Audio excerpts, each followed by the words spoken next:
नमस्कार दोस्तों, स्वागत है आपका हमारे YouTube चैनल जीके ट्रैकर पे।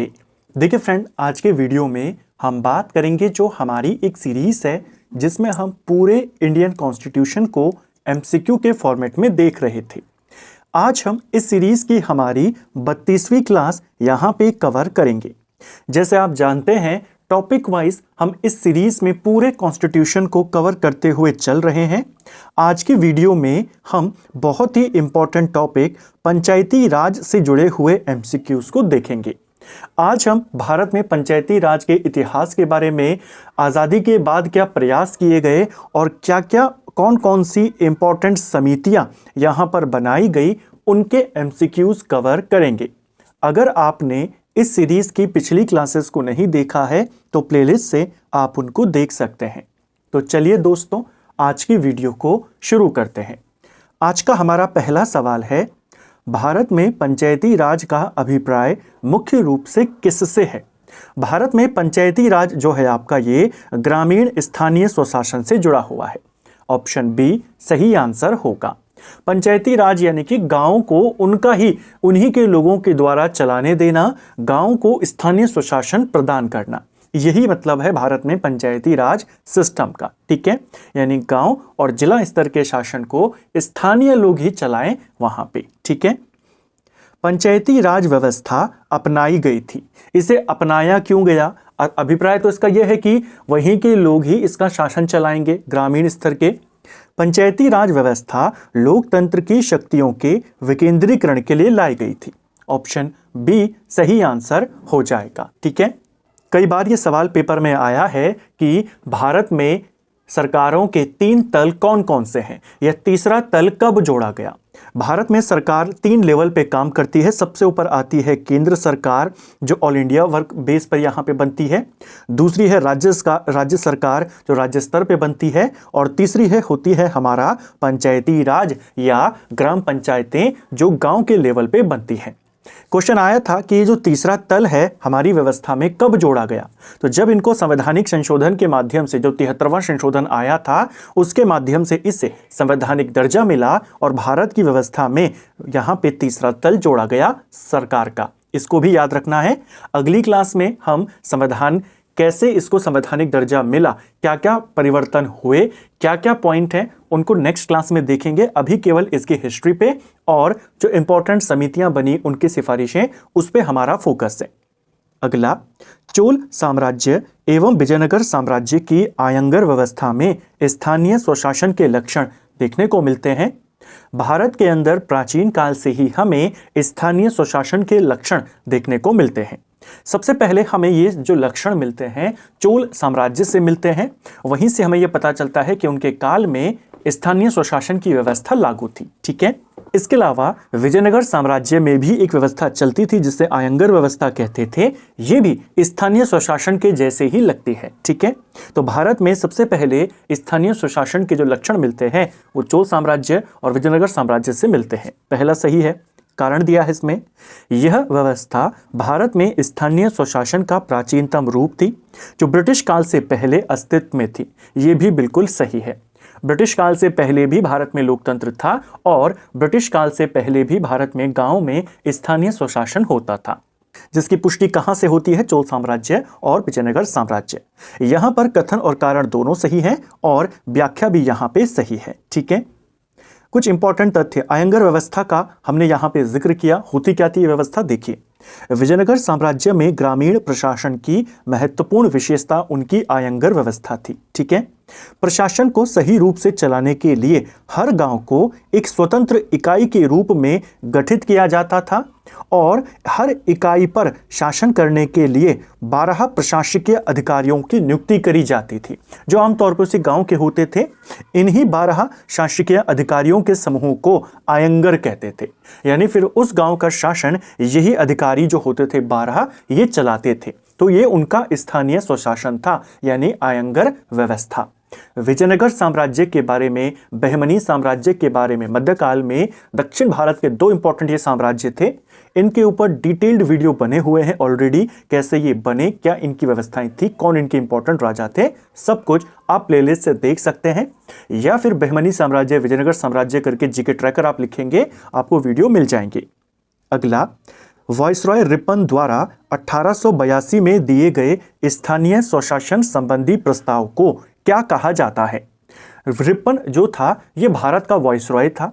1882 में यह स्थानीय स्वशासन से जुड़ा एक प्रस्ताव लेकर आया, जिसे भारत में स्थानीय स्वशासन का मैग्ना कार्टा यानी भारत में स्थानीय स्वशासन का अधिकार पत्र कहा जाता है। ठीक है, इसी के प्रस्तावों के माध्यम से देश में पहली बार स्थानीय स्वशासन का निर्वाचित निकाय अस्तित्व में आया था।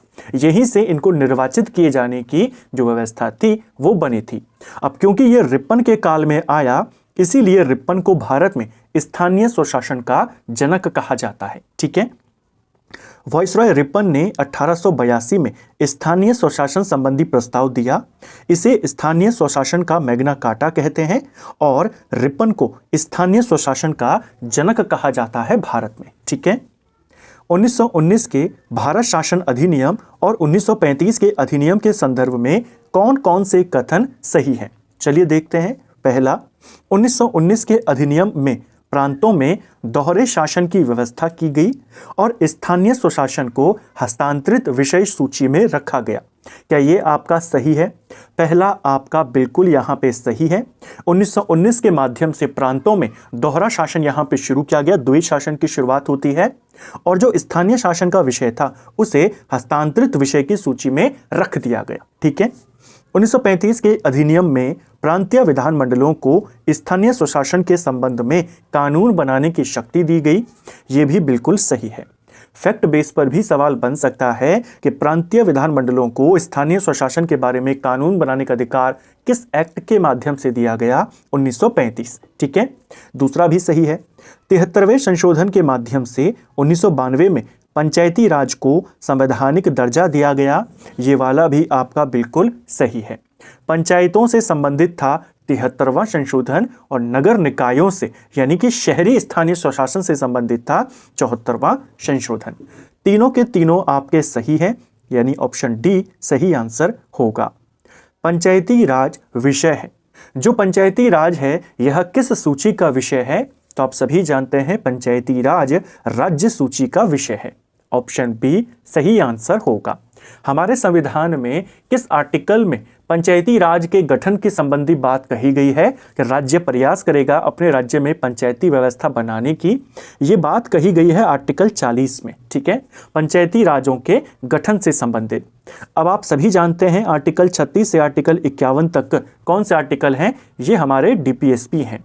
तो अब अगर आपसे पूछा जाए पंचायती राज गठित करने संबंधी प्रावधान किस का पार्ट है, मूल अधिकारों का है, मौलिक कर्तव्यों का है या डीपीएसपी का है? तो आप कहेंगे डीपीएसपी का पार्ट है। ठीक है, अगला, भारतीय संविधान में पंचायतों की वैधानिक स्थिति के संदर्भ में निम्न कथनों पर विचार करें। पहला, अनुच्छेद 40 के तहत राज्य ग्राम पंचायतों के गठन के कदम उठाएगा।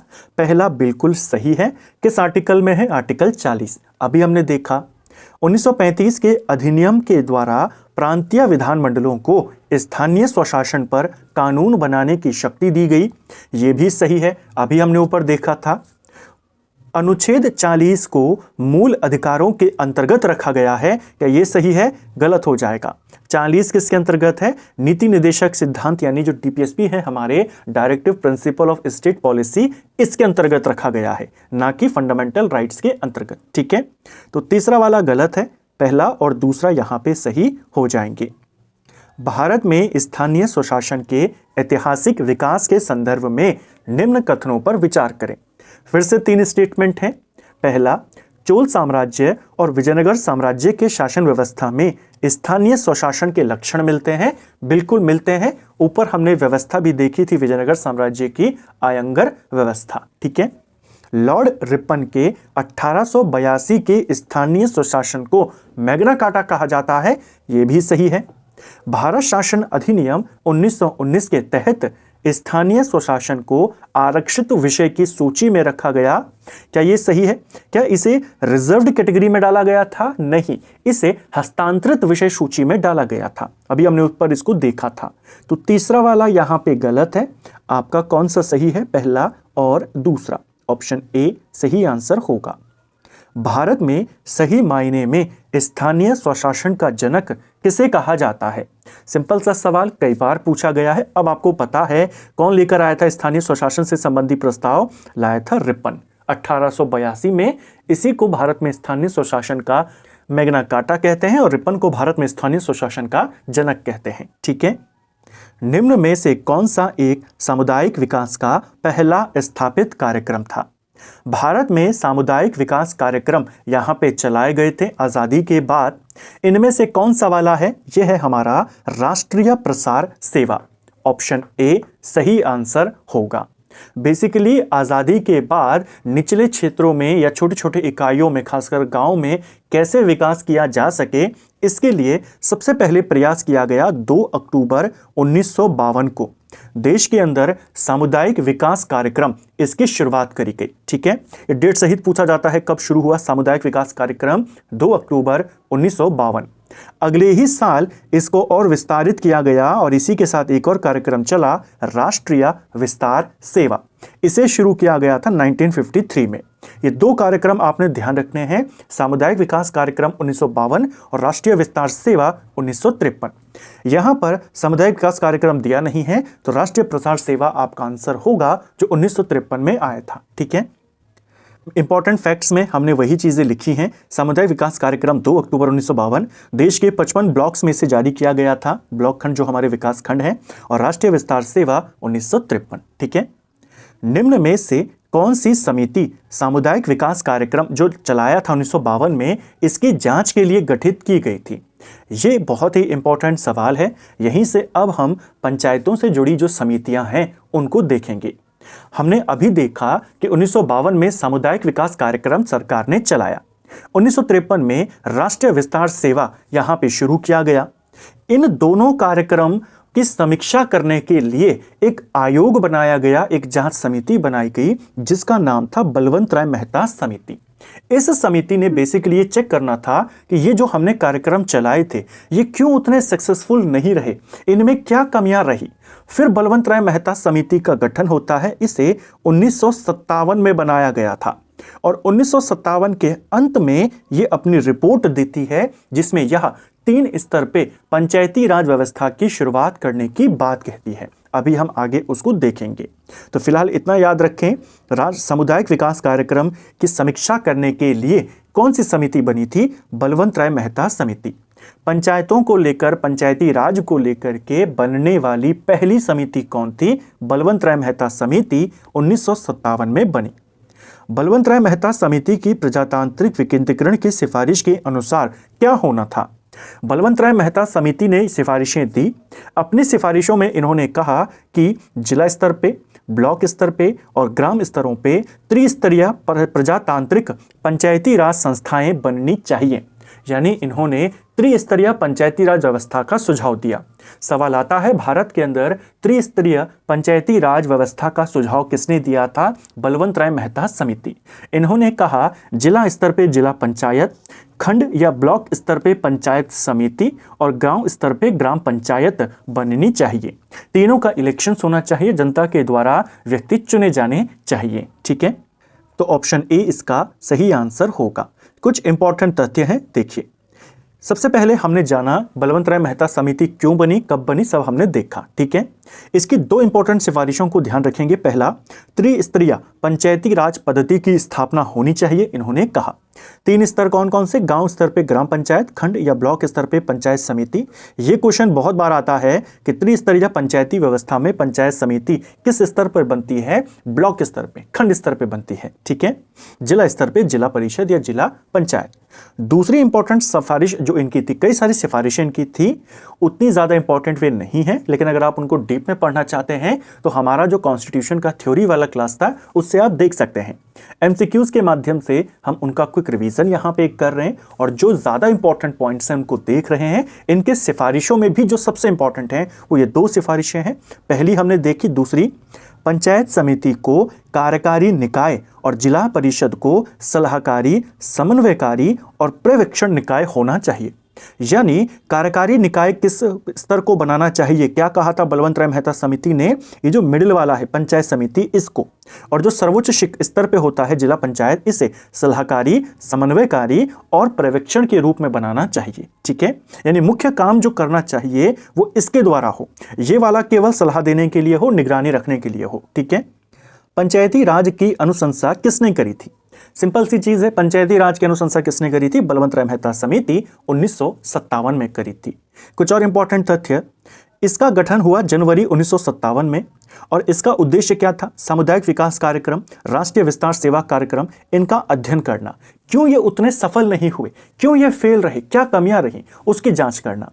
अपनी रिपोर्ट इसने दी थी नवंबर 1957 में। ठीक है, बलवंत राय मेहता समिति की सिफारिशों के कार्यान्वयन के संबंध में कौन सा कथन असत्य है? अब यहां पे कौन सा वाला गलत है देखें। इस समिति का गठन सामुदायिक विकास कार्यक्रम के अध्ययन के लिए किया गया, सही है।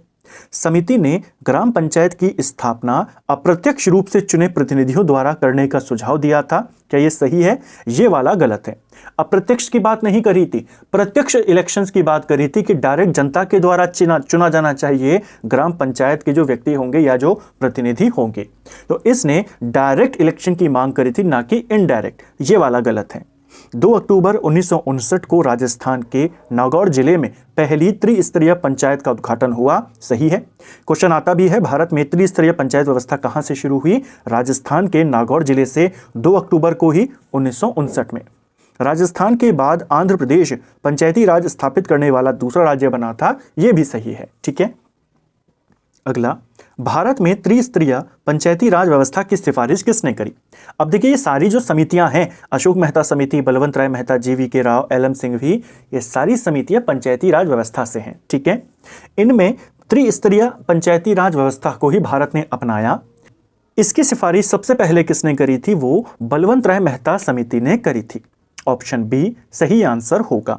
अशोक मेहता के बारे में अभी हम आगे पढ़ेंगे, समिति के बारे में। इन्होंने 2 स्तरीय पंचायती राज व्यवस्था की सिफारिश करी थी। ठीक है, भारत में पंचायती राज प्रणाली का शुभारंभ कब और कहां से हुआ?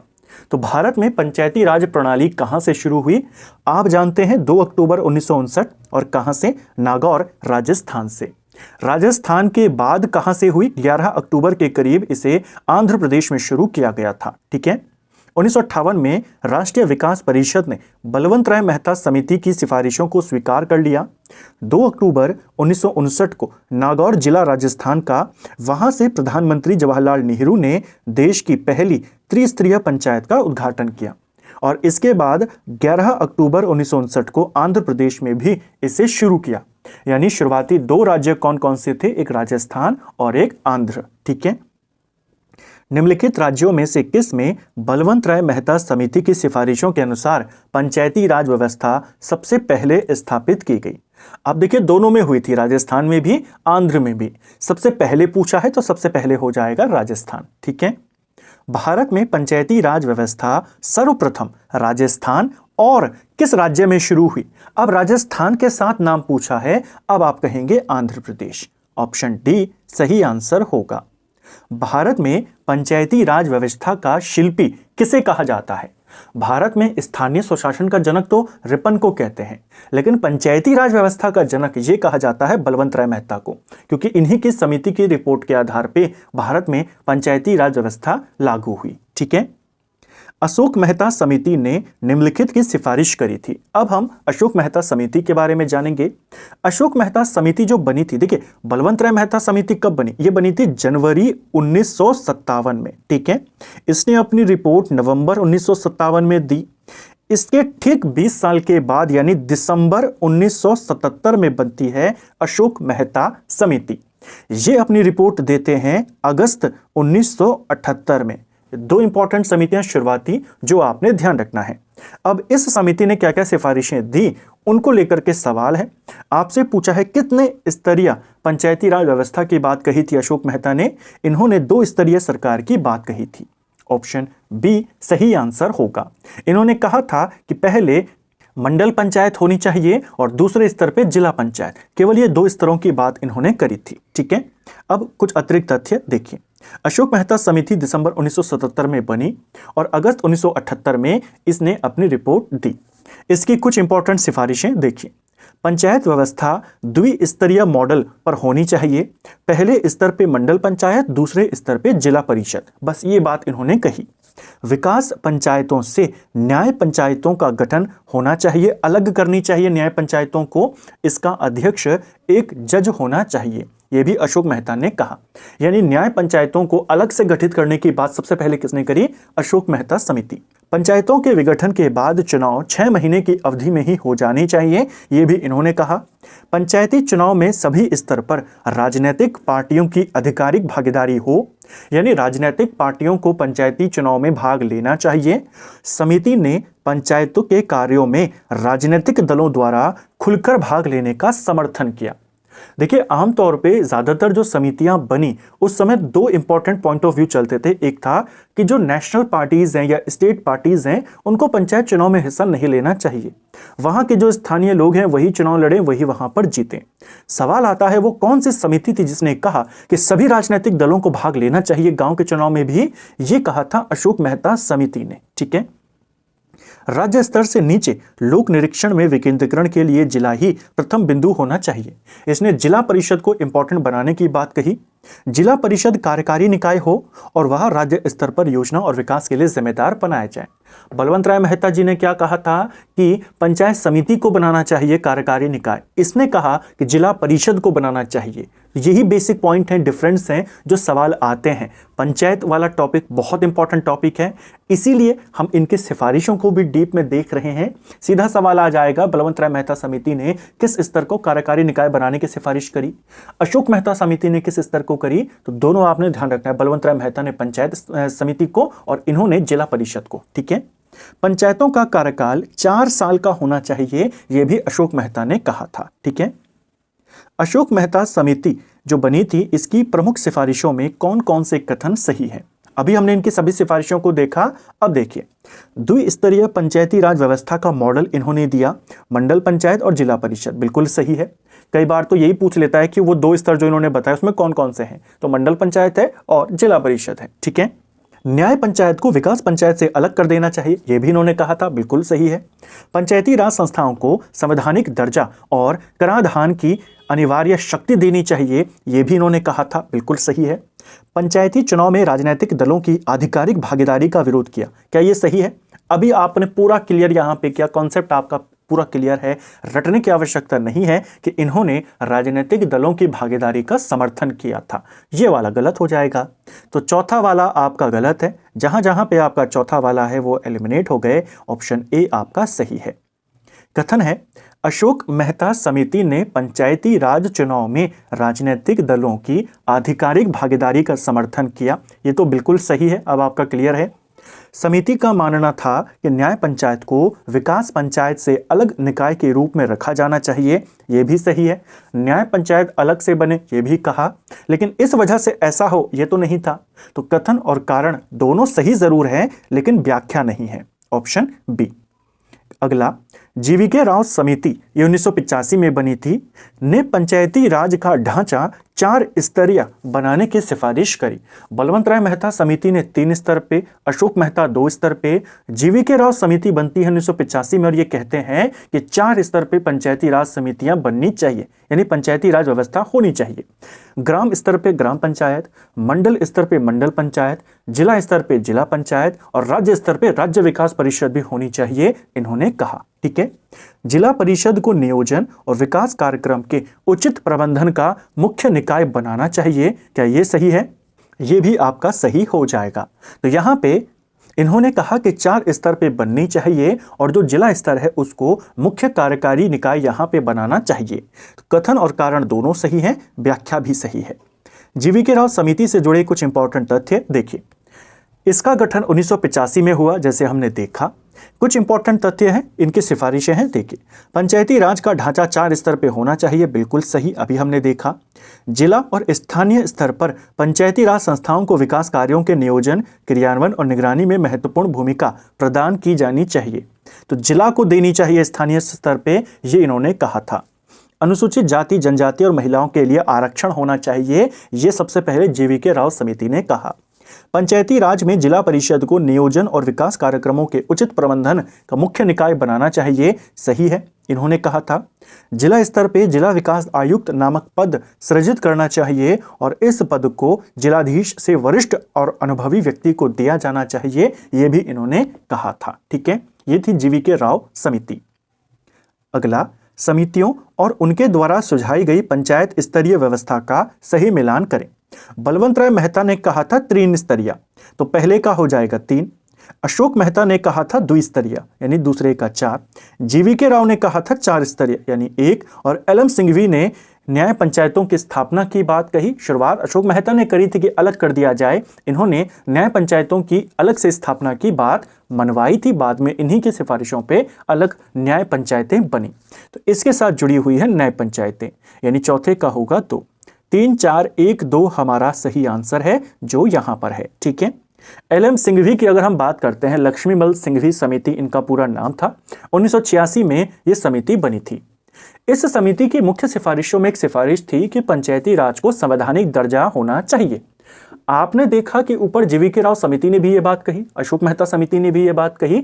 सवाल आता है किस समिति की सिफारिश पर पंचायतों को संवैधानिक दर्जा मिला, तो आप एलएम सिंघवी समिति को टिक यहां पे करेंगे। ठीक है, इसके अलावा इन्होंने 3 स्तर के ही पंचायती व्यवस्था का प्रावधान किया। हमने ऊपर एक सवाल देखा था कि किसने 3 स्तरीय कहा, उसमें एलएम सिंघवी भी थे और बलवंत राय मेहता भी थे, दोनों ने 3 स्तर की बात करी, लेकिन पहले बलवंत राय ने करी है, इसीलिए वही ज्यादा इंपॉर्टेंट है, वही आपने टिक करना है। ठीक है, इसके अलावा इन्होंने अशोक मेहता समिति ने जो कहा था कि जो राजनीतिक दल हैं उनको हिस्सा लेना चाहिए, इन्होंने साफ उस चीज का विरोध किया था कि दलगत व्यवस्था यानी राजनीतिक दलों को इसमें भाग नहीं लेना चाहिए।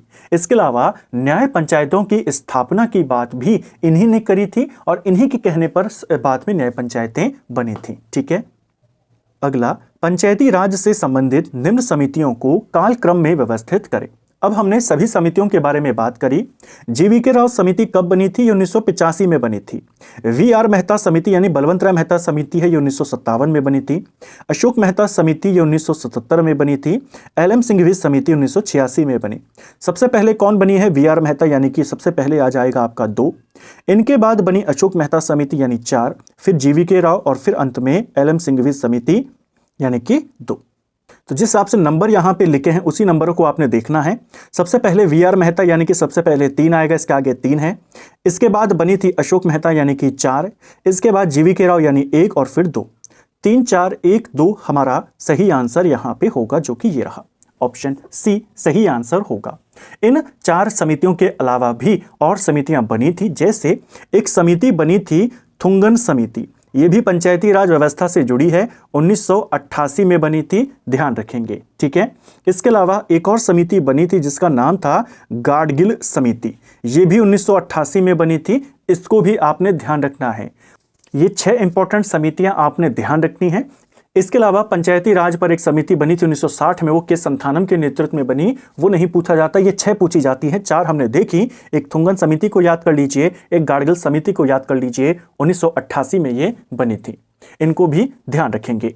तो फ्रेंड्स, ये था हमारा आज का वीडियो जिसमें हमने पंचायती राज व्यवस्था से जुड़े सवालों को यहाँ पे देखा। भारत में पंचायती राज व्यवस्था की शुरुआत कैसे हुई, कहाँ से इसकी शुरुआत हुई, आज़ादी से पहले क्या था, आज़ादी के बाद कौन से कार्यक्रम चले, कैसे समितियाँ बनी, समितियों ने क्या कहा, क्या अंतर था एक समिति में दूसरी समिति में, वो सब हमने सीरियल वाइज यहाँ पे देखा। अगले वीडियो में बात करेंगे कैसे पंचायती राज व्यवस्था को संवैधानिक दर्जा दिया गया, कौन कौन से संशोधन हुए, किस आर्टिकल में क्या बात कही गई। उम्मीद करता हूं आपको आज का वीडियो पसंद आया होगा। अगर आपको ये वीडियो पसंद आया है तो वीडियो को लाइक करें, चैनल पर नए हैं चैनल को सब्सक्राइब करें, अपने दोस्तों के साथ शेयर करें। वीडियो आपको कैसा लगा कमेंट बॉक्स में हमें ज़रूर बताएं। Thank you friends.